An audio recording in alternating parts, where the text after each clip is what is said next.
आसवा 200 ई बस झारसुगुड़ा बारिपदा अनुगुल और केन्दुझर में 15 लेखाएं ई बस चलो सेपरी संबलपुर और ब्रह्मपुर महानगर निगम में 50 लेखाएं ई बस चलो एने राज्य कैबिनेट रे मंजूरी मिली पर 400 ई बस जोगाई देबे प्रधानमंत्री एने नगर उन्नयन मंत्री सूचना देइछन्ति। संबलपुर आउ ब्रह्मपुर रे मध्य अधिक बस आवश्यकता पड़ू संबलपुर रे आउ 50 बस ई बस आमे जोड़ीचु एवं ब्रह्मपुर रे मध्य आउ 50 बस कराई एवं नुआ भाव में किछि यूएलबी माने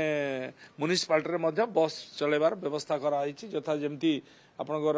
केउंझर बारिपदा जाजपुर एमती किसी जगार बड़ बड़ यूएलबी गुड़े झारसुगुड़ा एमती किसी जगार कराई गोटे फास्ट फेज रही गोटे सेकेंड फेज चलो बर्तमान 200 बस गुड़ा 25-25 बस बर्तमान चारिटी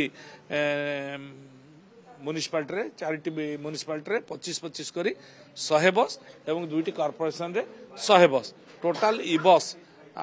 बस आमर 200